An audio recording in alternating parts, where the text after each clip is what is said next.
Olá, seja bem-vindo, seja bem-vinda a mais um vídeo no canal Ouvido Mágico.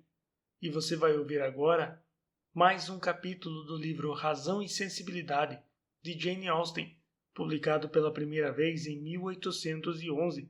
Não esqueça de se inscrever no canal e deixar o like nesse vídeo. Boa história!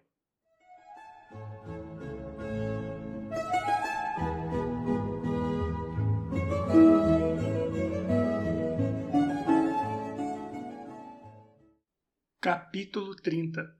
Assim que voltou, a Sra. Jennings foi imediatamente ao quarto delas e, sem esperar resposta ao seu pedido de licença, abriu a porta e entrou, mostrando-se realmente muito preocupada. Como vai você, minha querida? Sua voz soava repassada de compaixão e Marianne virou o rosto de lado, sem se esforçar para responder. Como ela está, senhorita Dashwood? Pobrezinha, parece estar bem mal. Não me admira. Sim, infelizmente é verdade. Ele vai casar-se logo. E um jovem que não presta para nada. Não tive paciência com ele. A senhora Taylor contou-me tudo, há meia hora, e ela soube por uma amiga íntima da senhorita Grey. Caso contrário, eu não teria acreditado. Ao ouvir aquilo, senti-me arrasada.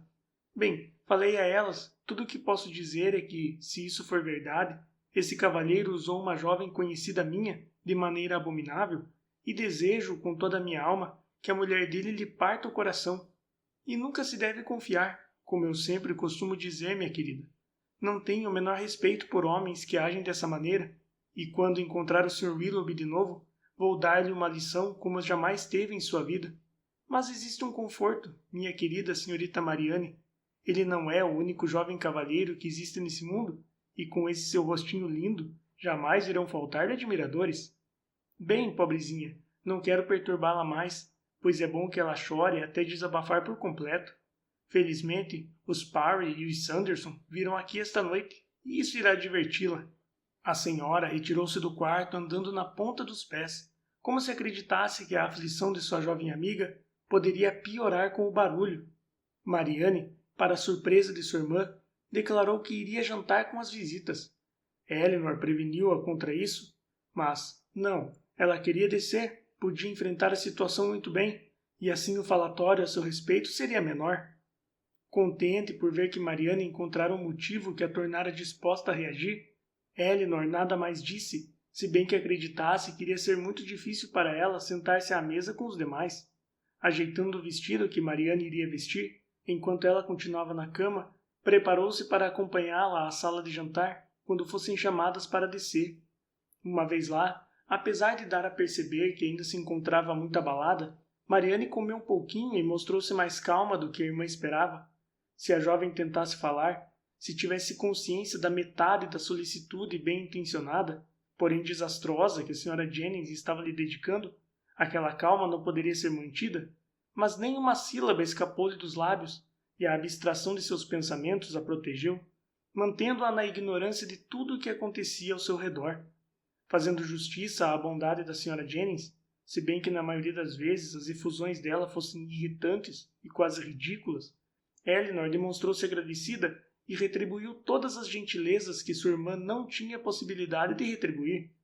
A Sra. Jennings considerava-se boa amiga delas e viu que a jovem desiludida sentia-se infeliz e considerava-se na obrigação de fazer tudo o que estivesse ao seu alcance para minorar-lhe o sofrimento. Assim, tratava-a com a indulgente benevolência de uma mãe para com o filho preferido no último dia de férias.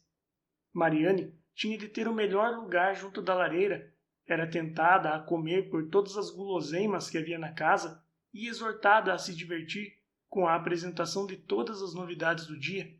Se não fosse Elinor, que se mantinha atenta à tristeza da irmã, a colocar uma parada em toda essa festividade, Mariana poderia ter sido induzida pela Sra. Jennings a curar a decepção amorosa com uma variedade de docinhos, de azeitonas e um bom fogo na lareira. Todavia, a repetição constante dessas tentativas começou a ser percebida por Marianne e ela não conseguia mais permanecer na sala. Com um profundo gemido de dor e um sinal à irmã para que não a seguisse, pôs-se de pé e correu para o quarto. Pobre alma! Lamentou a Sra. Jennings assim que Marianne saiu. Como me dói vê-la nesse estado. e ela foi embora sem terminar seu vinho, nem as cerejas secas. Senhor, nada parece bastante bom para ela. Tenho a certeza de que, se eu soubesse de qualquer coisa de que a senhorita Mariane gosta, eu reviraria a cidade inteira até encontrá-la. Bem, admiro-me muito que um homem seja capaz de tanta maldade para com uma moça tão linda, mas quando existe muito dinheiro de um lado e nenhum do outro, que Deus abençoe os homens, eles não ligam para outra coisa. Quer dizer que essa moça, a senhorita Grey, é muito rica? 50.000 libras, minha querida. Você a viu? Uma moça inteligente, elegante, mas não bonita, dizem. Lembro-me muito bem da tia dela, Biddy Hentschel, que se casou com um homem muito rico, mas a família dela também era rica, 50.000 libras. Pelo que comentam por aí, esse dinheiro chega na hora certa, porque o Sr. Willoughby está quebrado. Não é de admirar, ele vive para cima e para baixo com seu coche e com caçadores. Bem, não é o que eu queira falar, mas quando um homem jovem, seja ele quem for, demonstra amor a uma moça linda e lhe faz promessas de casamento, não tem o direito de fugir à palavra dada apenas porque nasceu pobre e uma moça rica está disposta a ficar com ele. E, em vez disso, por que esse cavalheiro não vende seus cavalos, não deixa sua casa, não dispensa os criados e não procura endireitar sua vida? Eu garanto que a senhorita Mariane estaria disposta a esperar até que ele estivesse com condições. Mas não, isso não acontece nesses dias. Os moços de hoje não desistem dos prazeres por nada nesse mundo. A senhora sabe que tipo de moça é a senhorita Grey? Considero-na bondosa? Jamais ouvi coisas desagradáveis a respeito dela. Aliás, quase nunca ouvi falar nela. Pelo que a senhorita Taylor disse hoje de manhã, que a senhorita Walker tinha dito a ela, fiquei sabendo que as duas acreditam que o senhor e a senhora Ellison não ficarão nada tristes quando virem a senhorita Grey casada, porque ela e a senhora Ellison jamais conseguiram se entender. E quem são os Ellison? Os tutores dela, minha querida. Agora que ela cresceu, pode escolher por si mesma. E que bela escolha fez! E assim a boa senhora fez uma pausa. Sua pobre irmã foi para o quarto, para gemer e chorar, tenho certeza. Será que não existe nada que possa confortá-la? Pobre querida, parece-me muito cruel deixá-la sozinha.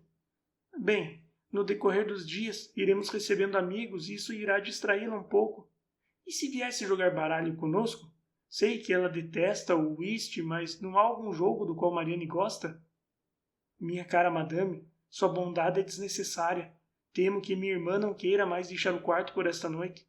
Se eu puder, vou persuadi-la a deitar-se cedo, pois tenho certeza de que precisa descansar. Sim, creio que é o melhor para ela. Deixe-a sossegada, se não quiser terminar de jantar, e que se deite logo. Senhor, não admira que Mariane tenha ficado com aparência tão abatida, cansada nas últimas 2 semanas. Suponho que ela já vinha se preocupando com isso desde então. Quer dizer que a carta que chegou hoje terminou tudo mesmo. Pobre alma, tenho certeza de que, se eu tivesse a menor desconfiança do que estava se passando, não teria brincado com ela a respeito, como fiz. Mas a senhorita compreende, não?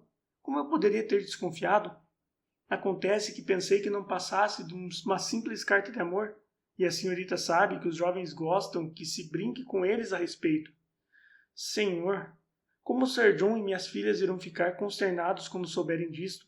Se eu soubesse dessa carta, teria passado na Conduit Street quando vim para casa e lhes contaria tudo, mas posso ir lá amanhã. Acredito que não seja necessário pedir que a senhora avise a senhora Palmer e Sir John para que não mencionem o nome do Sr. Willoughby, nem façam a menor alusão ao que aconteceu diante de minha irmã.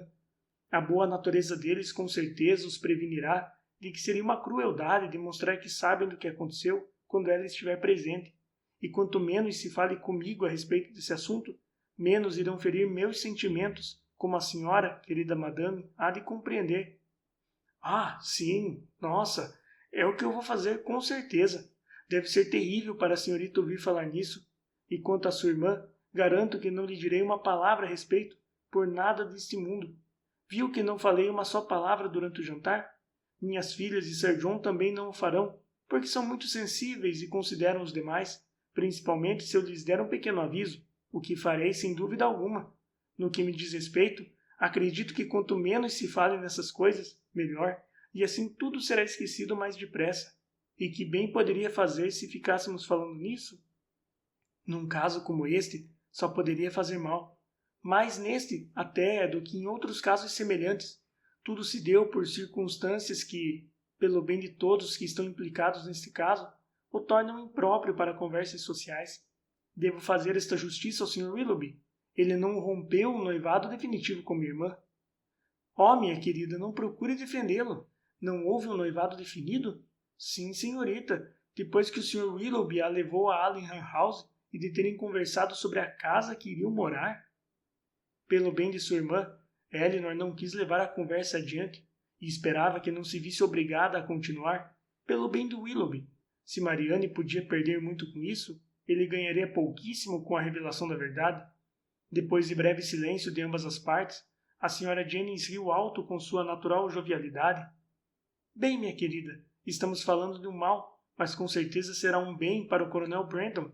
No fim, e ficará com Marianne.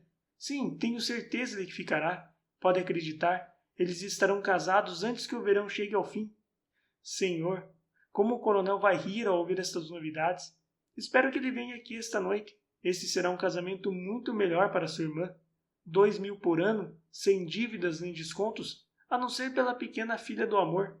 Claro, sim, havia me esquecido dela, mas essa jovem deve estar acostumada a gastar pouco, e então, que importância tem? Delaford é muito bonita, posso garantir. É exatamente o que eu chamo de propriedade bonita. Uma casa cheia de conforto e conveniências, rodeada por um grande jardim e um pomar com as melhores árvores frutíferas da região, e com amoreiras por todo o lado. Senhor, como Charlotte e eu comemos amoras quando estivemos lá. Há também um pombal, alguns lagos maravilhosos e um canal lindíssimo. Tem tudo, enfim, que uma pessoa poderia desejar. E mais, está perto da igreja e a não mais de 500 e poucos metros da estrada principal. Quando o tempo está bom, se a senhorita se sentar no bosque de teixos, atrás da casa, poderá ver as carruagens passarem. Oh, é mesmo um lugar lindo. Há um açougue no vilarejo e a casa do presbitério, toda de pedra. Para mim, é 1000 vezes melhor do que Barton Park, onde é preciso mandar alguém buscar carne a mais de 3 quilômetros de distância, e não há vizinho algum por perto, a não ser sua mãe.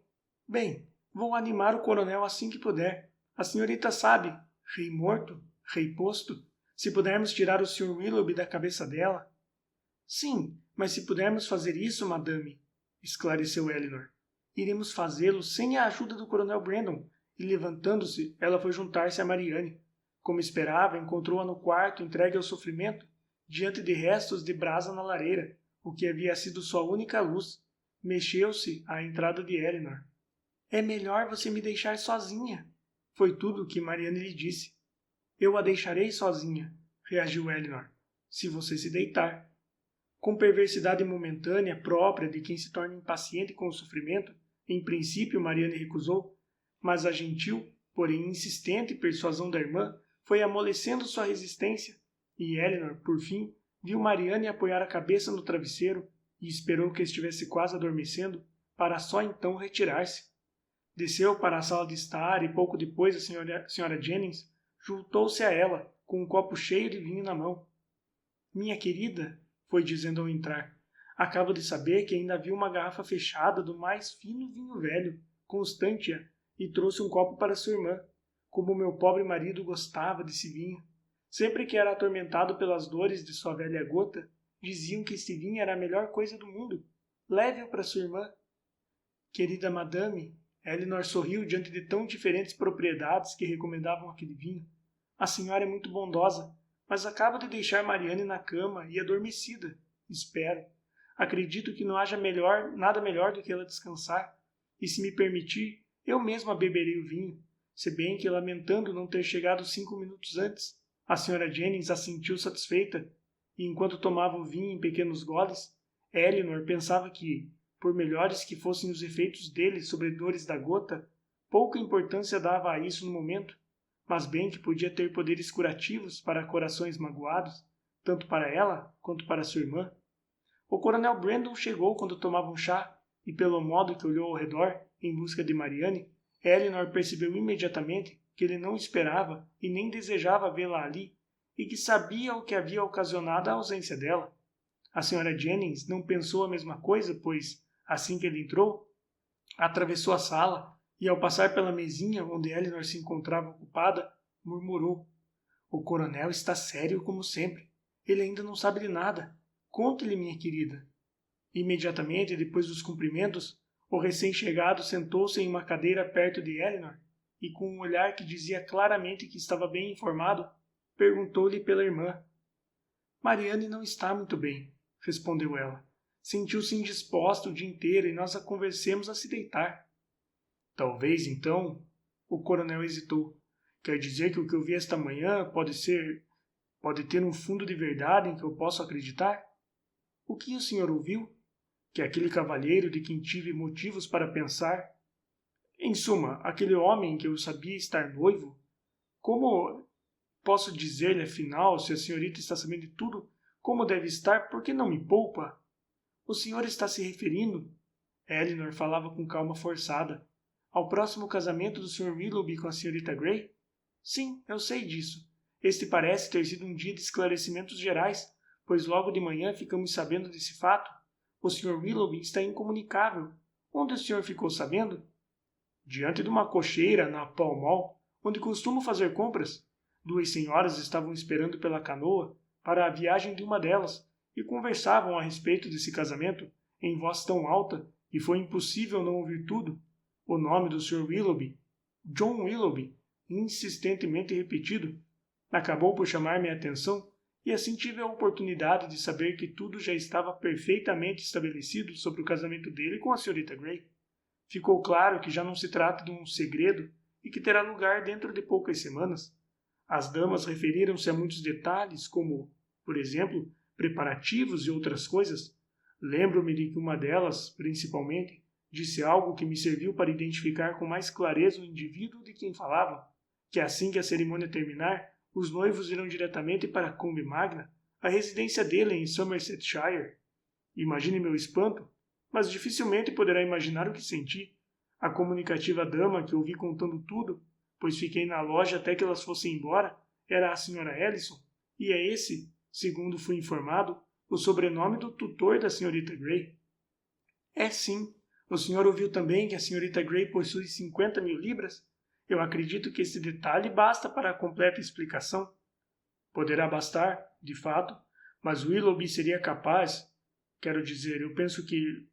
Brandon calou-se por um momento, então acrescentou com uma voz que parecia destruí-lo: "E sua irmã, como ela... Esse golpe causou-lhe um sofrimento muito doloroso. Só espero que seja proporcionalmente curto.